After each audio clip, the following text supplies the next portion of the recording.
અને આપણે કિસમિસ રાખી છે એ રાખી દઈશું. હાલો મિત્ર, જય માતાજી. હું દિયાબેન પરમાર અમરેલીથી. મારી ચેનલનું નામ દિયાબેન ડીનું રસોડું.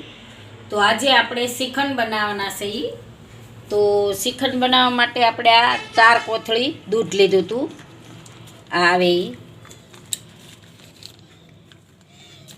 આ 4 કોથળી આપણે લીધું હતું. તો આપણે આ દહીં મેળવી દીધું છે. આપણે એકદમ મસ્ત જો દહીં સરસ મળી ગયું છે, એકદમ જામી ગયું છે, ઢેફું પડે એવું થઈ ગયું છે. આપણે દહીં એકદમ મસ્ત બની ગયું છે. તો આપણે આને ગરમ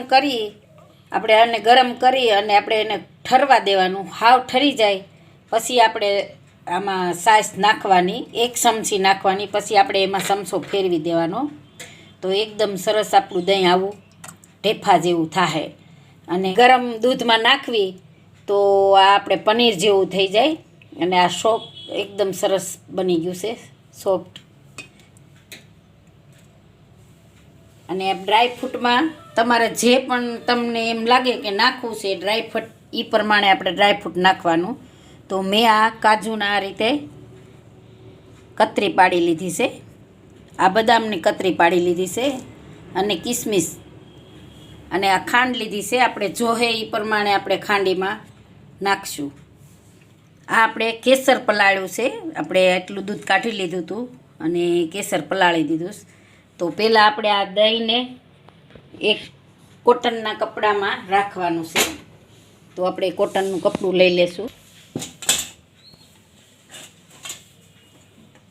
તો આપણે આ કોટનનું કપડું લીધું છે અને નીચે આપણે આ જારી રાખી છે અને એની નીચે આપણે આ રાખ્યું છે કડાઈ નાની. તો આપણે કોટનનું આ રીતનું આપણે લઈ લેવાનું.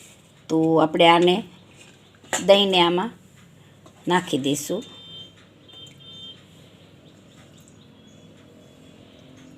એકદમ સરસ ઢેફા જેવું થઈ ગયું છે દહીં. તો આ બધું દહીં આપણે આમાં નાખી દેવું. તો હવે આપણે આને ભેગું કરી લેવું આ રીતે.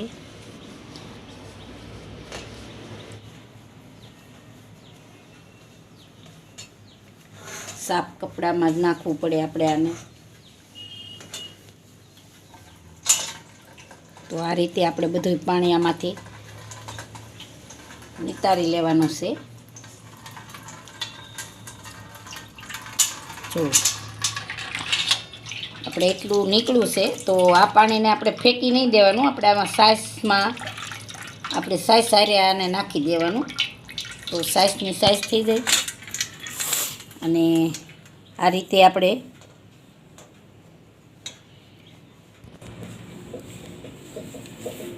તો હવે આપણે આને આ રીતે આમ ગાંઠ જેવું વાળી લેવું, થોડુંક આમ કઠણથી, એટલે પાણી બધું નીતરી જાય. અને આને આપણે ફ્રીજમાં રાખવાનું છે. અને આ રીતે રાખી અને માથે વજન રાખી અને ફ્રીજમાં મેલી દેવાનું. બધું પાણી નીતરી જાય ત્યારે આપણે શ્રીખંડ બનાવવાનું છે. તો આપણે 4-5 કલાક આને ફ્રીજમાં રાખી દે. તો હવે આપણે આ ફ્રીજમાં રાખ્યું હતું. તો આપણે જોઈ લઈએ. પછી આ રાખ્યું હતું આપણે સાલ્યું. આપણે આમાં ફેરવીને આપણે પાણી બદલો આમાં કરતા હોય, પાણી ઓલું થાય એટલે કાઢી લેતા હોય. અને ખાટું હોય તો આપણે આને ધોવું પડે. તો જો એકદમ મસ્ત થઈ ગયું છે. તો આપણું દહીં ખાટું નહોતું એટલે આપણે ધોયું નથી, નકર આને આપણે ધોવું પડે. તો આપણે આમાં કાઢી લેવું.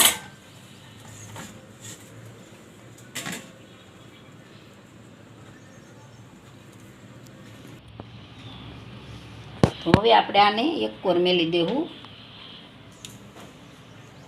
આપણે એટલું પાણી આમાં પાછું નીકળ્યું હતું. એકદમ મસ્ત થઈ ગયું છે. જો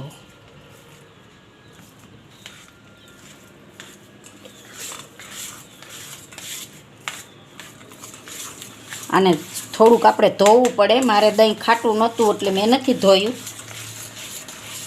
પણ ખાટું હોય તો થોડુંક આપણે ધોવું પડે. આપણે પનીરને કેમ ધોઈએ એ રીતે.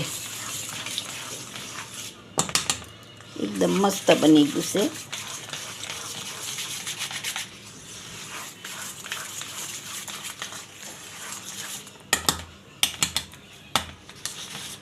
તો આ રીતે આપણે આને થોડુંક ફેરવી લેવું.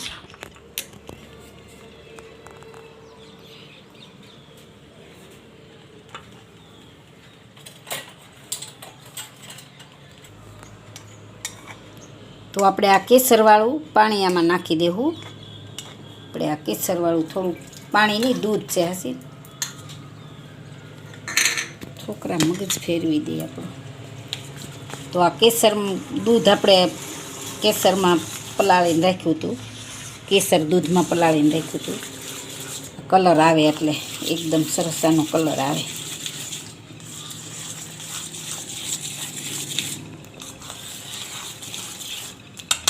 હવે આપણે આમાં ખાંડ નાખશું. બીજી ચમચી લઈ લઈએ. આપણે આમાં 5-6 ચમચી નાખશું. જે પ્રમાણે પછી આપણે મીઠું ખાતા હોય એ પ્રમાણે આપણે નાખવાનું.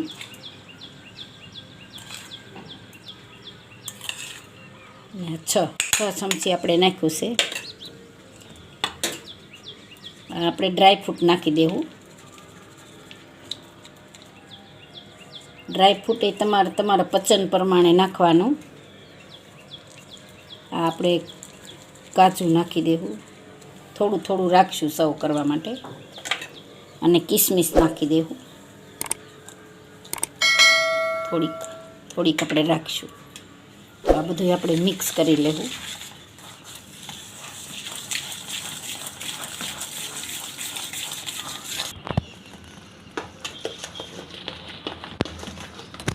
આપણે ચમચો લીધો છે. ઓલે પછી કેટલું ફેરવવું એટલે આપણે આ ચમચો લઈ લીધો છે.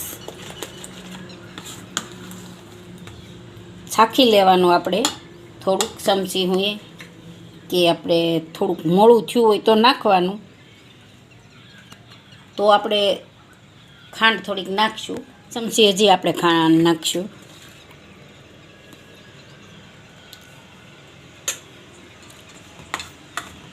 એટલે મોળું ન લાગે એમ.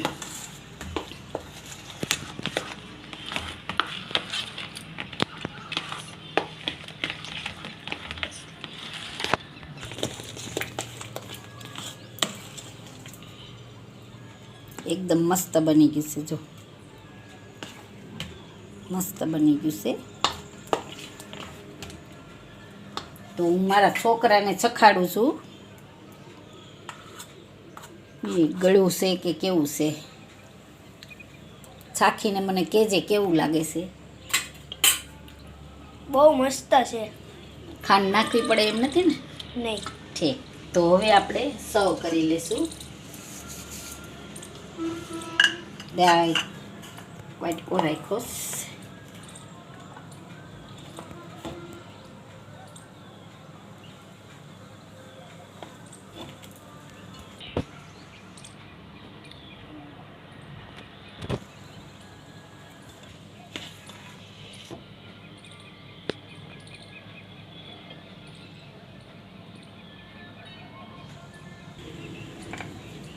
હવે આપણે ડ્રાયફ્રૂટ નાખી દેવું.